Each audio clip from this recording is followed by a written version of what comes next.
नमस्कार, good evening. बहुत स्वागत है आप सबका। मैं पुनीत पाठक हूं और आप देख रहे हैं खबरों का महाबुलेटिन न्यूज डिकोड, जहां मिलती है खबर A to Z। असल खबरें क्या हैं, खबरों के पीछे कौन सी खबर छिपी है, जानने के लिए शुरू करते हैं आज का न्यूज डिकोड।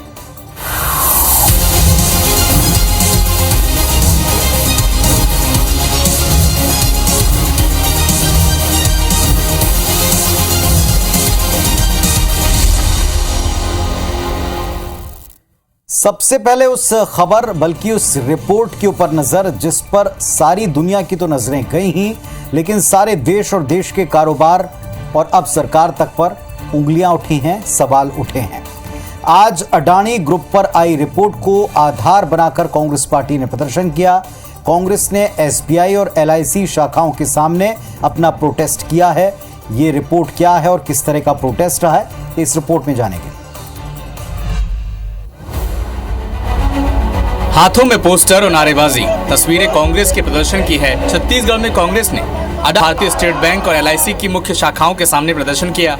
रायपुर में प्रदर्शन के दौरान LIC और SBI की तख्ती लगाए प्रदर्शनकारी गौतम अडानी और PM मोदी के चेहरे का मुखौटा लगाए दिखे। PCC चीफ मोहन मरकाम की अगुवाई में मुख्य प्रदर्शन राजधानी रायपुर के जयस्तंभ चौक स्थित स्टेट बैंक की मुख्य शाखा के बाहर हुआ।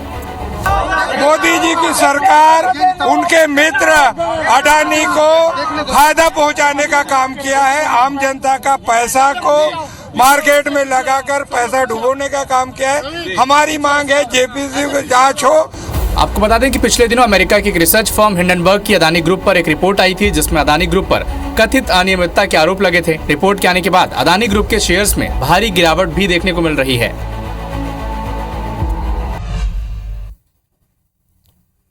तो अब यहां सवाल ही उठता है कि आखिर अडानी ग्रुप के ऊपर आई रिपोर्ट में ऐसा क्या है, ऐसी क्या बात उस रिपोर्ट में लिखी है जिस पर सारे देश में हंगामा है, विरोध है और प्रदर्शन है।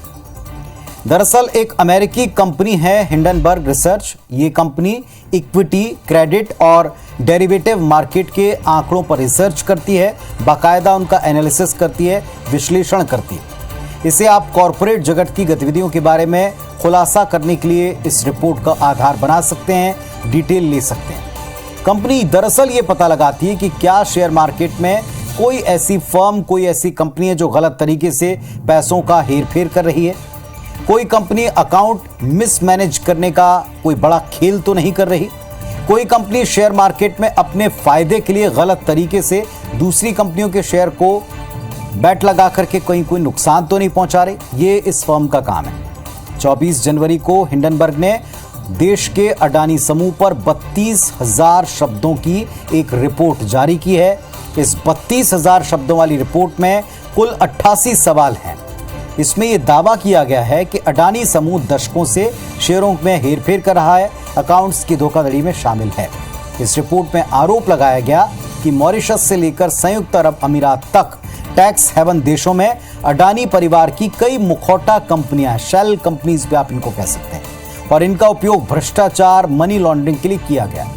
इन मुखौटा कंपनियों के जरिए फंड की हेरफेर की गई और इसी रिपोर्ट को आधार बनाकर विपक्ष और खासतौर पर कांग्रेस पार्टी न केवल देश की सरकार को बल्कि उस उद्योग समूह को कोस रही है, उस पर सवाल उठा रही। चलिए सवाल एक बयान पर भी उठे। अब जरा इस बयान से जुड़ी रिपोर्ट भी आपको दिखा दें। संघ प्रमुख हैं मोहन भागवत। वो जब भी कुछ कहते हैं इस पर निश्चित तौर पर देश में मंथन, चिंतन या बवाल होता है। मोहन भागवत के एक बयान के ऊपर आज फिर हंगामा दिखा। भागवत ने जाति व्यवस्था के लिए पंडितों को जिम्मेदार बताया। उनका बयान और उस पर आई प्रतिक्रियाएं देखिए।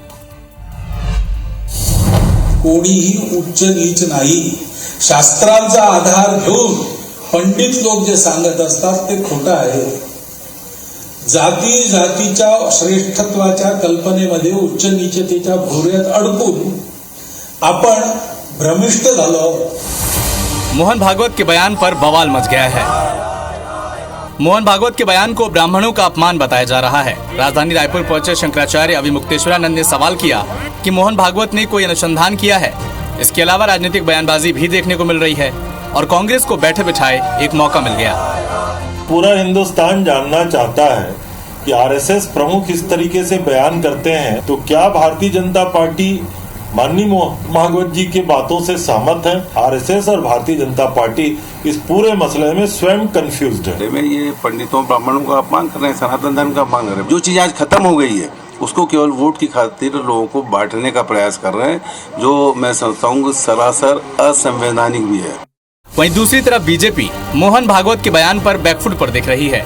तो जो विषय जाति पाति का, ऊंच नीच का, गैर कानूनी है, जिस विषय को लेकर हमारे महापुरुषों ने संघर्ष किया, जो विषय हमारी सनातन संस्कृति का हिस्सा, उस पर चर्चा करने में कांग्रेस को दर्द क्यों है? कुल मिलाकर ये कह सकते हैं कि मोहन भागवत का बयान सुर्खियों में है। अब भागवत के बयान से आप कितने सहमत हैं, आप खुद तय कीजिए। तो कोई कह रहा है कि बीजेपी और आरएसएस कंफ्यूज है, कोई कह रहा है कि धर्म के नाम पर सियासत की एक सीरीज चल रही है, तो किसी ने इसे और इसके पीछे केवल और केवल राजनीति को देखा है। लेकिन इस पर बवाल अभी तक थमा नहीं है, इस पर डिबेट्स, बहस अब तक रुकी नहीं है।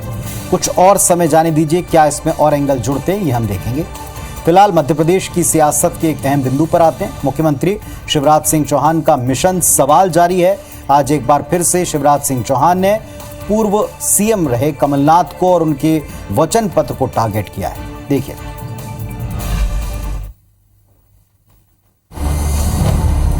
मुख्यमंत्री शिवराज सिंह चौहान लगातार कमलनाथ से सवाल पूछ रहे हैं। आज सीएम शिवराज ने कमलनाथ से सवाल पूछा कि आपने वचन पत्र में कहा था कि आधुनिक कृषि यंत्र जिनकी लागत 2 लाख तक है उसमें 50% अनुदान दिया जाएगा। 1.25 साल में कितना अनुदान दिया गया ये बताएं। इसके साथ ही शिवराज सिंह चौहान ने कांग्रेस के मुख्यमंत्री पद के दावेदार पर भी सवाल उठाए। कोई लिख रहा है भाभी, कोई कह रहा है कि नहीं तय नहीं है। अब ये घमासान कांग्रेस में हो रहा है तो कांग्रेस तय करे उन्हें क्या करना है, लेकिन जिन्हें सब कुछ मिल गया वो और कुछ पाने की लालसा में अभी भी झूठे वादे कर रहे हैं। कमलनाथ ने भी सीएम शिवराज सिंह चौहान से ट्वीट कर सवाल किया। कमलनाथ ने सीएम शिवराज से पूछा कि आपने किसानों से वादा किया था कि मंडियों में कृषकों को फसल विक्रय मूल्य की 25% तक की राशि को नगद भुगतान के रूप में देने का आवश्यक कदम उठाएंगे। ये कदम क्यों नहीं उठे? आपके हाथ किसने बांध रखे हैं? कुल मिलाकर एमपी में चुनावी साल में सवाल, पलटवार और सियासत का दौर जारी है।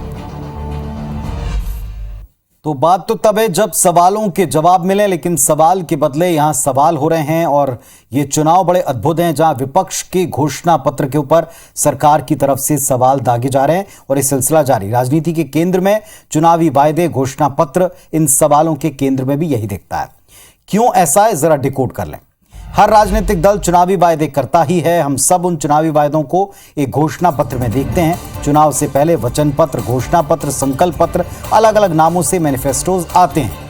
हर राजनीतिक दल ये बताने की कोशिश करता है कि अगर उनकी सरकार बनती है या बनी रहती है तो आगे वो क्या करना चाहेंगे।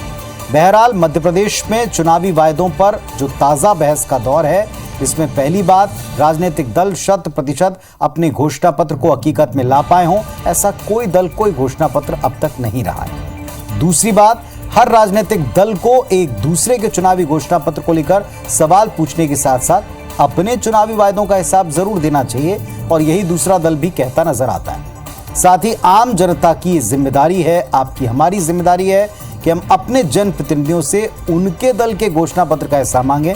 और फिर दोहराते हैं कि विपक्ष हमेशा सत्ता पक्ष के घोषणा पत्र या अधूरी घोषणाओं पर सवाल उठाता है। यहां एक उल्टा क्रम दिख रहा है कि सत्ता पक्ष सवाल पूछ रहा है विपक्ष में बैठे नेता से कि आपके घोषणा पत्र में क्या क्या अधूरा रहा और क्यों रहा। अब खबर छत्तीसगढ़ से है, जहां सियासत में आरक्षण सबसे बड़ा मुद्दा है।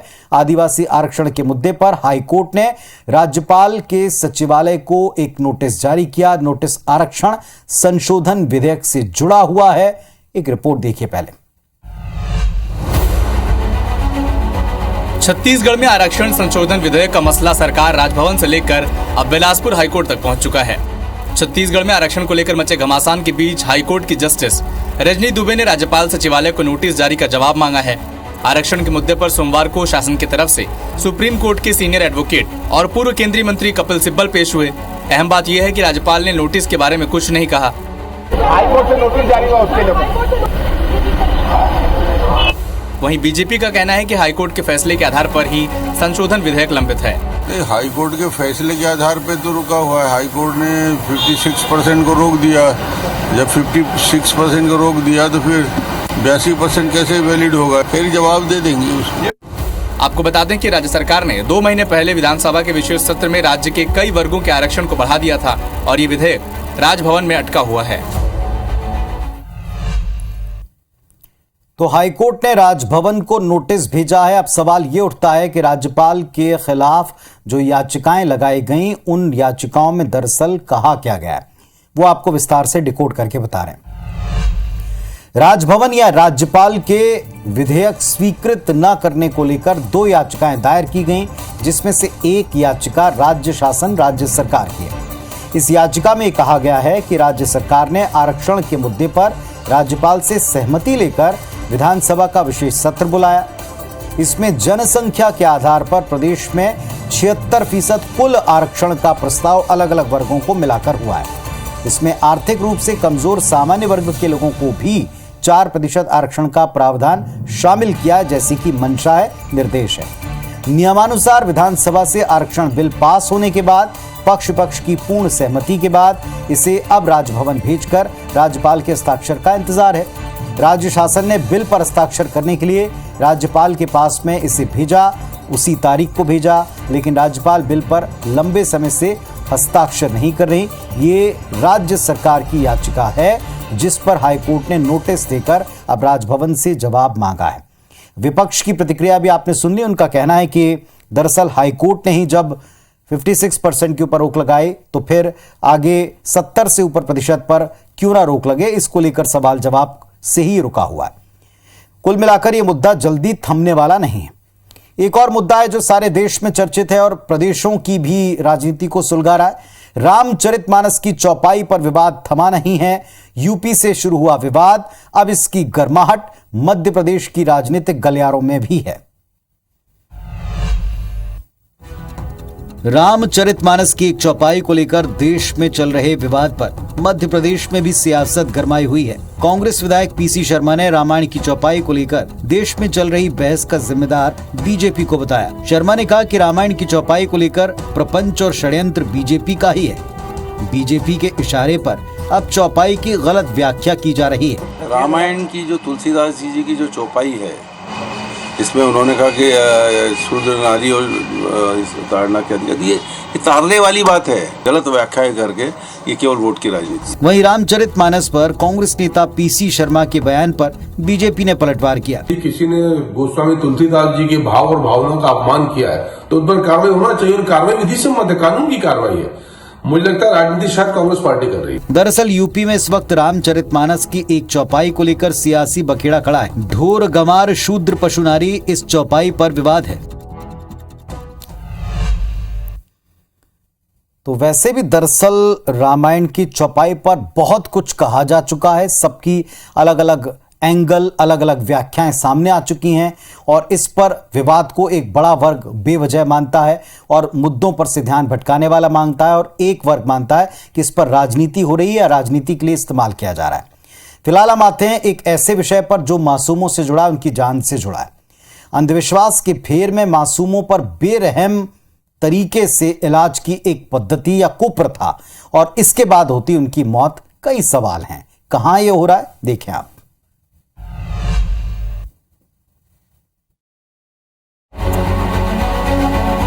इस महिला को देखिए। यह महिला शहडोल के ग्रामीण इलाकों में अंधविश्वास की प्रतीक है। यह महिला पेशे से दाई का काम करती है। इसके साथ ही मासूम बच्चों को गर्म सलाखों से दागने की प्रथा भी निभाती है। इलाज के नाम पर कोदवार कला गांव में 20 दिन के बच्चे को दागा गया। साथ ही पटरा थाना इलाके में 7 माह के बच्चे को दागने का मामला भी सामने आ चुका है। गर्म सलाखों के दागने के चलते 2 बच्चियों की मौत भी हो चुकी है।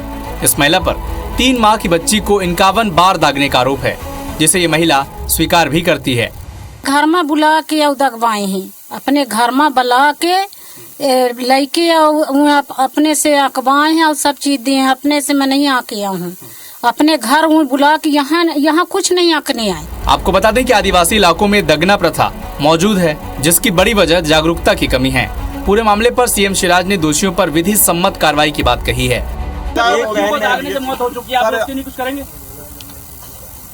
विधि अनुसार कार्रवाई की जाएगी। कुल मिलाकर दागने की प्रथा खत्म होनी चाहिए और सरकार को इस दिशा में सार्थक पहल करनी चाहिए।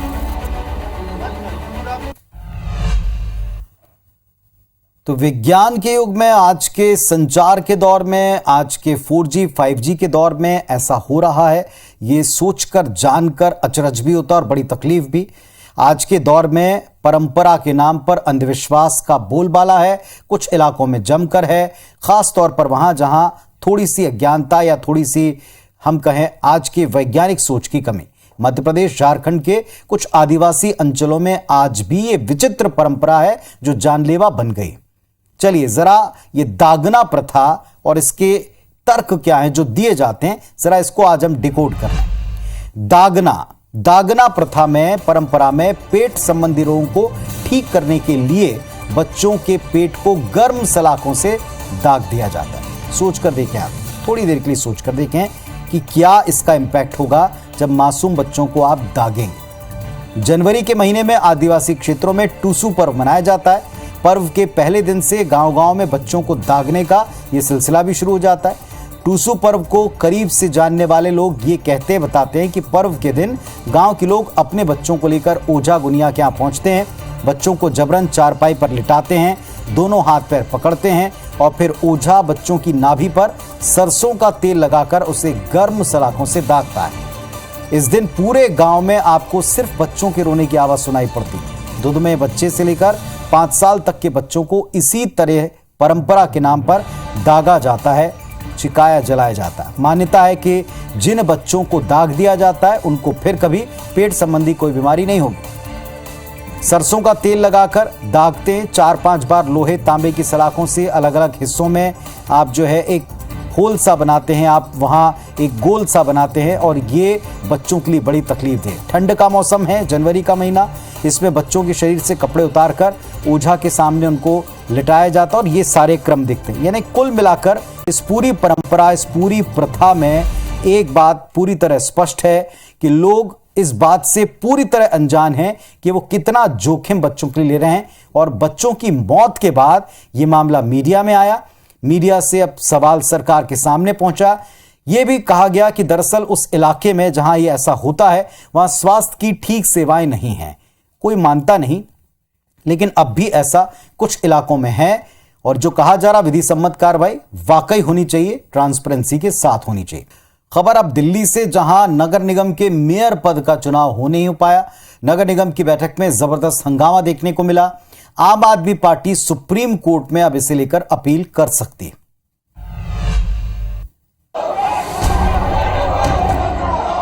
हंगामे की इस तस्वीर को देखिए जो दिल्ली नगर निगम की है, जहां मेयर पद का चुनाव होना था लेकिन हंगामे के चलते चुनाव नहीं हो पाया।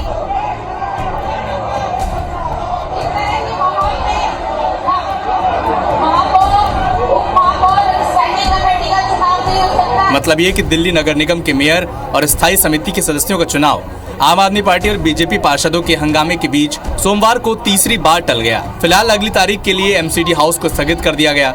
उपराज्यपाल वीके सक्सेना ने नामांकित 10 पार्षदों को वोट देने की अनुमति दी है, जिसका आम आदमी पार्टी विरोध कर रही है। बीजेपी ने नॉमिनेटेड सदस्यों से वोटिंग कराने का समर्थन किया है। आम आदमी पार्टी का कहना है कि वो 10 दिन के भीतर अदालत की निगरानी में मेयर चुनाव के लिए सुप्रीम कोर्ट का दरवाजा खटखटाएगी। बीते साल दिसंबर के निकाय चुनाव में बड़ी जीत के बाद आम आदमी पार्टी के पास एमसीडी में बहुमत है, लेकिन एक गुप्त मतदान और क्रॉस वोटिंग से परिणाम बदल सकते हैं। चलिए, तो दिल्ली एमसीडी, उसके चुनाव के भीतर होने वाला हंगामा, ये सारे देश में चर्चा में रहता ही है और आज भी ऐसा ही हुआ है। अब खबर जरा दुनिया की भी ले लें। दुनिया के 4 देशों में भूकंप आया। भूकंप से सबसे ज्यादा तबाही तुर्की और सीरिया में देखने को मिली है और इस नुकसान के ऊपर सारी दुनिया के साथ हमारा देश भी चिंतित है। देखिए,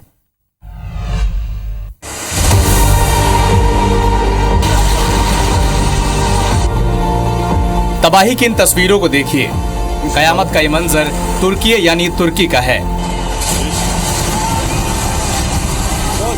मिडिल ईस्ट के 4 देश तुर्की, सीरिया, लेबनान और इजराइल सोमवार सुबह भूकंप से हिल गए। सबसे ज्यादा तबाही एपिसेंटर तुर्की और उसके नजदीक सीरिया के इलाकों में देखी गई।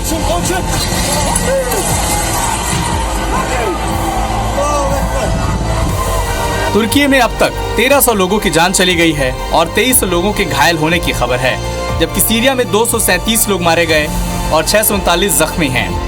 लेबनान और इजराइल में भी झटके महसूस किए गए, लेकिन यहाँ नुकसान की खबर नहीं है। आपको बता दें कि भूकंप का एपिसेंटर तुर्की का गाजियाटेप शहर था। ये सीरिया बॉर्डर से 90 किलोमीटर दूर है, इसीलिए इसके आसपास के इलाकों में ज्यादा तबाही हुई। इसका असर भी दिख रहा है। दमिश्क, अलेप्पो, हमा, लताकिया समेत कई शहरों में इमारतें गिरने की खबर है। वहीं भारत के प्रधानमंत्री नरेंद्र मोदी ने तुर्की में आए भूकंप में जान गंवाने वालों को श्रद्धांजलि दी। भारत सरकार मदद के लिए राहत सामग्री के साथ एनडीआरएफ और मेडिकल टीम और बचाव दल को तुर्की भेज रही है। तो तबाही का मंजर आपने देखा। हालांकि इस दौरान कई सारे वीडियोस और उनकी सत्यता को लेकर भी खबरें दिखानी पड़ी हैं। कौन सा वीडियो फेक है, कौन सा वास्तव में वहीं से आया है, लेकिन कुल मिलाकर जो तबाही मची उसने दुनिया को हैरान भी किया, दुखी भी किया। हमारे देश ने भी भूकंप का कहर झेला है। ये लगातार सवाल उठता है कि भूकंप आता क्यों है, क्या इसके पीछे वजह है, क्या हम इससे बच सकते हैं, क्या इसमें कोई मानवीय भूल होती है। चलिए आज एक बार फिर से हम इसको डिकोड करते हैं। दरअसल धरती बड़ी बड़ी टेक्टोनिक प्लेट्स पर स्थित है। पृथ्वी के अंदर ये टेक्टोनिक प्लेट्स हैं क्रूट के नीचे, और इसके नीचे एक तरल पदार्थ है जिसको आप लावा आम भाषा में कहते हैं। ये प्लेट्स लगातार इनमें तैरती रहती हैं और कई दफ़ा आपस में तैरते तैरते टकराती हैं। टकराने से कई बार प्लेट्स के कोने मुड़ जाते हैं और ज़्यादा दबाव पड़ने पर ये टूटते भी हैं। और ऐसे में जो ऊर्जा निकलती है वो बाहर निकलने का रास्ता बड़ी तेजी से खोजती है, और यही डिस्टरबेंस जो है भूकंप की वजह है।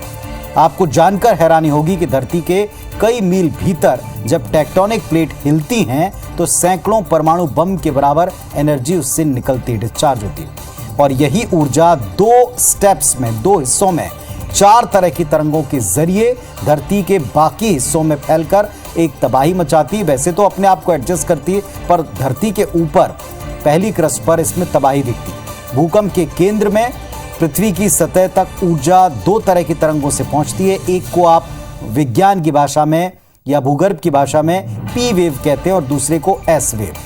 पी वेव एक तरह के स्प्रिंग की तरह होती है जिसमें एक रिंग अपने से आगे के रिंग को लगातार दबाता चलता है और इसकी फ्रीक्वेंसी और स्पीड ज्यादा होती है, यानी ये एनर्जी को धरती की सतह तक जल्दी से पहुंचा देती है। और दूसरी है एस वेव, अंग्रेजी का एस आप याद कीजिए, इसी आकार में ये बढ़ती है और एस वेव की स्पीड पी वेव से कम होती है। हालांकि भूकंप के लिए पहले से संवेदनशील क्षेत्र तय हैं। धरती के किन किन हिस्सों में आप इसके रेड जोन, रेड कॉर्नर मानते हैं, ये फिक्स हैं, कैटेगरी बांट कर रखी है। लेकिन इन सारे अनुमानों के बावजूद कोई पूरी तरीके से ना तो अब तक इससे निजात पा पाया है, ना इससे होने वाले नुकसान से पूरी तरह उभर पाया। फिलहाल भारत ने मदद की अपनी तरफ से एक पेशकश भी की है, मदद करेगा भी, और दुनिया के तमाम देशों को भी करनी चाहिए इस तरह की क्लैमिटी में, इस तरह के हादसों में, इस तरह के प्राकृतिक आपदाओं। आज के न्यूज डिकोड में बस इतना ही। कल फिर से न्यूज डिकोड में कुछ खबरों को डिकोड करने के लिए मुलाकात होगी इसी वक्त पर। नमस्कार, शुभ रात्रि।